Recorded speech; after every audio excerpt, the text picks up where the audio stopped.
Goodman. President Barack Obama is heading back to New Orleans to mark the 10th anniversary of Hurricane Katrina, the 2005 storm that devastated the Gulf Coast, killing more than 1,800 people, forcing more than 1 million people to evacuate. According to excerpts of his remarks released by the White House, Obama will say, quote, "What started out as a natural disaster became a man-made one, a failure of government to look out for its own citizens." Well, we spend the rest of the hour looking back at Hurricane Katrina, looking at where New Orleans is today. Later in the broadcast, we'll speak with Malik Rahim, founder of Common Ground Relief, as well as the civil rights attorneys Tracy Washington and Bill Quigley. But first, we turn back to some of our coverage of Katrina from 10 years ago. It begins with then New Orleans Mayor Ray Nagin. Ladies and gentlemen, I wish I had better news for you, but we are facing a storm that most of us have feared. Every person is hereby ordered to immediately evacuate the city of New Orleans, or, if no other alternative is available, to immediately move to one of the facilities within the city that will be designated as a refuge of last resort.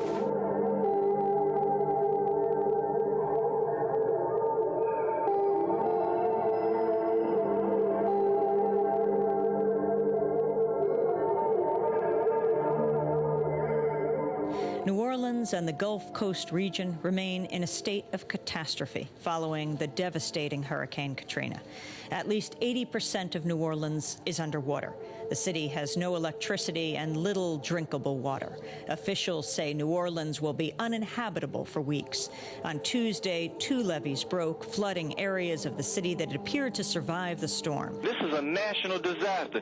Get every doggone Greyhound bus line in the country and get their asses moving to New Orleans.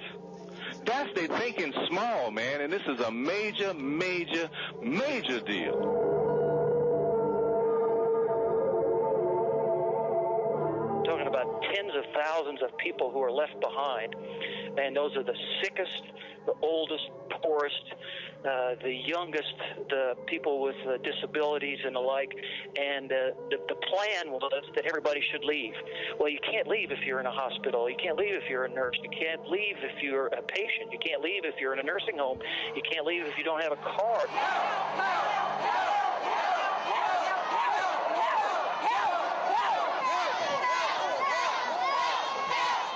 There are throngs of people, easily in the tens of thousands, maybe 40 to 50,000 people, in my estimation, standing on the plaza trying to get to a very narrow area where they're being escorted to the buses.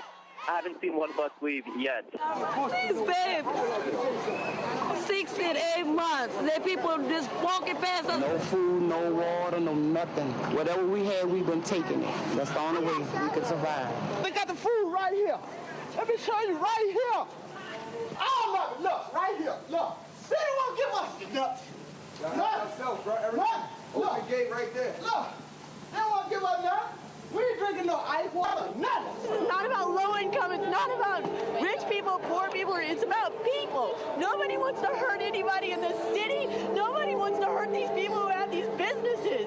They want a little air and a little food and water, for God's sake. That's it. There's nobody in charge. The National Guard, the police, there is nobody. Somebody needs to come take charge and put organization and get these people to safety, to get them clothes, the basic things that they need to live from day to day.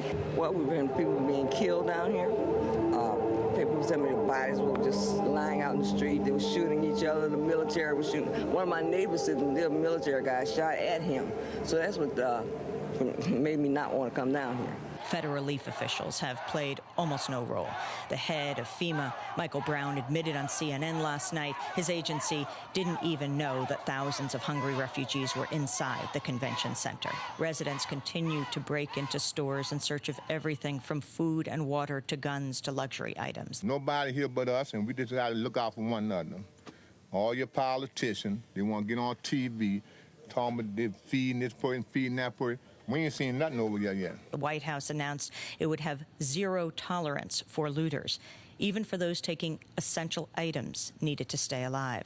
Well, I want zero tolerance for that kind of language being used by leaders of our government to discuss poor people, poor black people who are trying to survive under the most desperate, insane circumstances. I want zero tolerance for thousands of our troops being sent to Iraq when we need them here. I hate the way they portray us in the media. If you see a black family, it says they're looting. See a white family, it says they're looking for food. George Bush doesn't care about black people. In Biloxi, Mississippi, the first federal aid arrived only yesterday, 3 full days after the storm wiped out entire sections of the city. In smaller towns in Mississippi, help has still not arrived. We left for the hurricane and came back Monday night hoping that we could help some people because, I don't know, looking at the response to this storm, particularly initially, there wasn't a lot of outside help, so we decided that really it was up to the people of Jefferson Parish to take the parish back. What I saw from the federal government was a grand total of 3 boats, Border Patrol agents on 3 boats, 2 airboats and 1 flat-bottom boat. And I saw far more of a response from citizens who had just taken it upon themselves to go and pluck people out of their homes, and they plucked about a dozen out on Saturday. We don't have any government response here. Everything that's taken place is taken place by volunteers and citizens in the area. Why aren't there 50 inflatable boats in the water working a grid, making sure all these people are out of here? Why is it just volunteers? That's the only people you see around. FEMA Director Mike Brown is in charge of all federal response and recovery efforts in the field. Brownie, you're doing a heck of a job. Democratic leader Nancy Pelosi has called for your resignation, and I'm wondering if you have a response to that. The president's in charge of that, not me. Well, right at the top, you have Michael Brown, and as you mentioned, he was the commissioner of judges at the International Arabian Horse Association. To give you an idea of what he did there, he spent a year investigating whether a breeder performed liposuction on a horse's rear end. This is an attempt by some in this room to engage in finger-pointing and blame game, and I'm just not going to do that. I've made it very clear. I've made it very clear.